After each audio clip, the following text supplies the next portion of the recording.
அனைவருக்கும் வணக்கம். Government jobs mentor YouTube சேனலில் இப்போ தான் ஃபஸ்ட் டைம் பார்க்குறீங்கன்னா நம்ம சேனலை சப்ஸ்கிரைப் பண்ணிட்டு பாருங்கள். தொடர்ந்து கவர்மெண்ட் ஜாப்ஸ் அப்டேட் இந்த சேனலில் கொடுத்துட்டு வந்துட்டுருக்கோம்.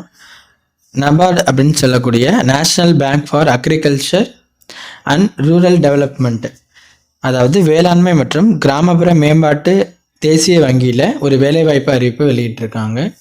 அதில் பார்த்தீங்க அப்படின்னா அசிஸ்டன்ட் மேனேஜருக்கான ஒரு நோட்டிஃபிகேஷன் ரிலீஸ் பண்ணியிருக்காங்க. அப்ளை பண்ணுறதுக்கான லிங்க்கும் உங்களுக்கு கொடுத்துட்டாங்க. நபார்டு பேங்க்கோட அஃபிஷியல் வெப்சைட்டில் இதற்கான அப்டேட் கொடுத்துருக்காங்க. மொத்தமாக 91 காலியிடங்களுக்கு அசிஸ்டன்ட் மேனேஜர் பல்வேறு விதமான கேட்டகரியில் ஒதுக்கியிருக்காங்க. அது நம்ம ஒன் பை ஒன்னாக என்னென்ன விபரம் அப்படிங்கிறது ஃபஸ்ட் நம்ம பார்த்துடலாம். National bank for agriculture rural development அப்படின்னு சொல்லக்கூடிய தேசிய வேளாண்மை மற்றும் கிராமப்புற மேம்பாட்டு வங்கியில் தாங்க வேலைவாய்ப்பு அறிவிப்பு வெளியிட்டிருக்காங்க. இது ஒரு நிரந்தரமான வேலை அப்படிங்கிற மாதிரி கொடுத்துருக்காங்க. இந்த போஸ்ட்டுக்கு அப்ளை பண்ணுறதுக்கான டேட்டு பார்த்தீங்க அப்படின்னா 8 நவம்பர் 2025 30 நவம்பர் 2025 நீங்கள் அப்ளை பண்ணிக்கணும். அப்ளை பண்ணுறதுக்கான கடைசி தேதி 30 நவம்பர் 2025. அதை உள்வாங்கிக்கோங்க. அந்த டேட்டுக்குள்ளே நீங்கள் இந்த போஸ்ட்டுக்கு அப்ளை பண்ணிக்கணும். பணியின் பெயர் அசிஸ்டன்ட் மேனேஜர். ஓகேவா? அதில் பாருங்கள், பல்வேறு விதமான கேட்டகரியில் தான் இந்த 91 வேக்கன்சி ஒதுக்கியிருக்காங்க.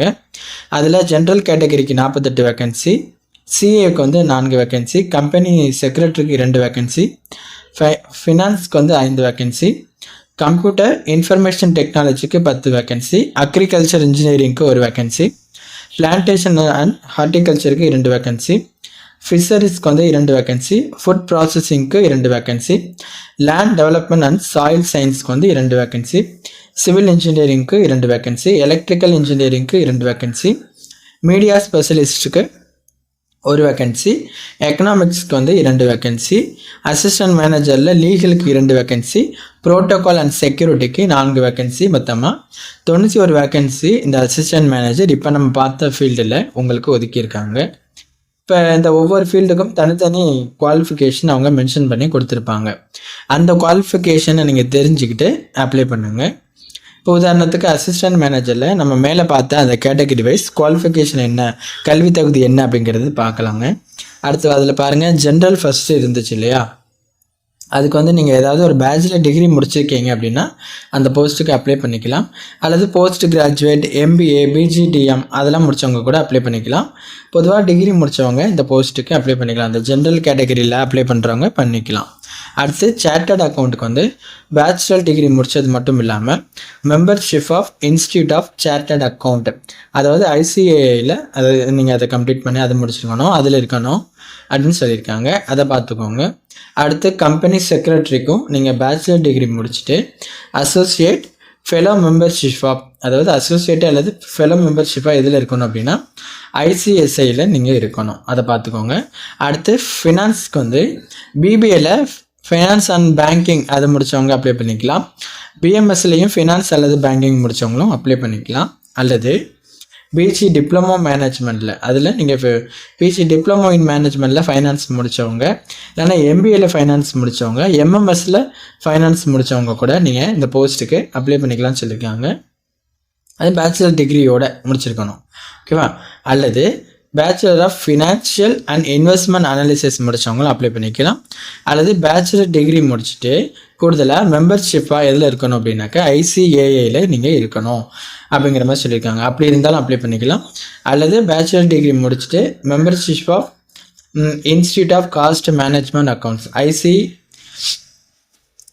அப்படி சொல்லியிருக்காங்கல்ல, அது ICMAI அதில் நீங்கள் இருந்தாலும் அப்ளை பண்ணிக்கலாம் அப்படின்னு சொல்லியிருக்காங்க. அல்லது பேச்சுலர் டிகிரி முடிச்சுட்டு கூடுதலாக chartered financial analyst certification CFA முடித்தவங்க அந்த போஸ்ட்டுக்கு அப்ளை பண்ணிக்கலாம். இப்போ இவ்வளோ நேரம் பார்த்தது ஃபைனான்ஸுக்கு. அடுத்து கம்ப்யூட்டர் இன்ஃபர்மேஷன் டெக்னாலஜிக்கு பார்த்தீங்கன்னா பேச்சுலர் இன்ஜினியரிங் அல்லது டெக்னாலஜியில், அதாவது BTechல computer science, computer engineering, computer application, IT, electronics and telecommunication, electronics and communication, data science, artificial intelligence and machine learning இதில் ஏதாச்சும் நீங்கள் BTech முடிச்சிருக்கீங்கன்னா இந்த கம்ப்யூட்டர் அல்லது ITக்கு அப்ளை பண்ணிக்கலாம். அல்லது போஸ்ட் கிராஜுவேட்டில் computer science, computer engineering, computer application, information technology, electronics and telecommunication, electronics and communication, data science, artificial intelligence and machine learning இதில் நீங்கள் முடிச்சிருந்தாலும் கூட அப்ளை பண்ணிக்கலாம். இல்லது ஏதாவது ஒரு கிராஜுவேட் முடிச்சுட்டு department of electronics and accreditations of computer course, அதாவது DOEACC B level அந்த கோர்ஸை முடிச்சிருக்கணும், டிகிரியோட முடிச்சிருந்தா கூட நீங்கள் போஸ்ட்டுக்கு அப்ளை பண்ணிக்கலாம். ஓகேவா. அடுத்து அக்ரிகல்ச்சர் இன்ஜினியரிங்க்கு பேச்சுலர் டிகிரியில் அக்ரிகல்ச்சர் இன்ஜினியரிங் முடித்தவங்க அப்ளை பண்ணிக்கலாம். நீங்கள் அல்லது போஸ்ட் கிராஜுவேட்டில் அக்ரிகல்ச்சர் இன்ஜினியரிங் முடிச்சிருந்தா கூட இந்த போஸ்ட்டுக்கு அப்ளை பண்ணிக்கலாம். அடுத்து பிளான்டேஷன் அண்ட் ஹார்டிகல்ச்சர், அதுக்கு பேச்சுலர் டிகிரியில் ஹார்டிகல்ச்சர் முடித்தவங்க அப்ளை பண்ணிக்கலாம், அல்லது போஸ்ட் கிராஜுவேட் டிகிரிலையும் ஹார்டிகல்ச்சர் முடித்தவங்க அப்ளை பண்ணிக்கலாம். அடுத்து ஃபிஷரிஸ்க்கு வந்து பேச்சுலர் டிகிரியில் ஃபிஷரிஸ் சயின்ஸ் முடித்தவங்க அப்ளை பண்ணிக்கலாம், அல்லது அதையே போஸ்ட் கிராஜுவேட்டில் முடிச்சிருந்தா கூட அப்ளை பண்ணிக்கலாங்க. ஃபுட் ப்ராசஸிங், அதுக்கு பேச்சுலர் டிகிரியில் food processing, food technology, dairy technology முடித்தவங்க அப்ளை பண்ணிக்கலாம். இல்லை அதையே போஸ்ட் கிராஜுவேட்டில், அதாவது போஸ்ட் கிராஜுவேட்டில் food processing, food technology, dairy technology முடித்தவங்க நீங்கள் அப்ளை பண்ணிக்கலாங்க. அடுத்து land development and soil science, அதற்கும் நீங்கள் பேச்சுலர் டிகிரியில் soil science, agriculture, environmental science முடித்தவங்க அப்ளை பண்ணிக்கலாம், அல்லது போஸ்ட் கிராஜுவேட்டில் soil science, agriculture, environmental science இதில் ஏதாச்சும் ஒரு போஸ்ட் கிராஜுவேட் முடித்தவங்க கூட அப்ளை பண்ணிக்கலாம். அடுத்து சிவில் இன்ஜினியரிங்க்கு பேச்சுலர் டிகிரியில் சிவில் இன்ஜினியரிங், ஸ்ட்ரக்சரல் இன்ஜினியரிங் முடித்தவங்க அப்ளை பண்ணிக்கலாம். அதே நீங்கள் போஸ்ட் கிராஜுவேட்டில் சிவில் இன்ஜினியரிங் அல்லது ஸ்ட்ரக்சரல் இன்ஜினியரிங் முடித்தவங்க கூட இந்த சிவில் இன்ஜினியரிங் கேட்டகரிக்கு அப்ளை பண்ணிக்கலாம். அடுத்து எலக்ட்ரிக்கல் இன்ஜினியரிங்க்குமே நீங்கள் பேச்சுலர் டிகிரியில் எலக்ட்ரிக்கல் இன்ஜினியரிங் அல்லது எலக்ட்ரிக்கல் அண்ட் எலக்ட்ரானிக்ஸ் இன்ஜினியரிங் இல்லைனா பவர் சிஸ்டம் இதில் முடித்தவங்க அப்ளை பண்ணிக்கலாம். இல்லை நீங்கள் போஸ்ட் கிராஜுவேட்லேயே எலக்ட்ரிக்கல் இன்ஜினியரிங் அல்லது எலக்ட்ரிக்கல் அண்ட் எலக்ட்ரானிக்ஸ் இன்ஜினியரிங் அல்லது பவர் சிஸ்டம் முடிச்சிருந்தீங்கன்னா அப்ளை பண்ணிக்கலாம்.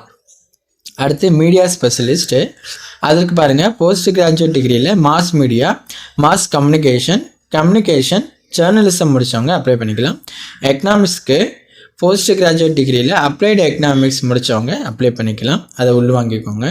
இது வரைக்கும் நம்ம பார்த்தோம். அடுத்து அசிஸ்டன்ட் மேனேஜரில் லீகல் சர்வீஸ்க்கு வந்து பேச்சுலர் டிகிரியில் லா டிகிரி முடித்தவங்க அப்ளை பண்ணிக்கலாங்க, LLM கூட அப்ளை பண்ணிக்கலாம். ஓகேவா, அதெல்லாம் உள்வாங்கிக்கோங்க. இப்போ நம்ம அனைத்து போஸ்ட்டுக்குமான கல்வி தகுதி பார்த்துட்டோம், இந்த உள்வாங்கிக்கோங்க.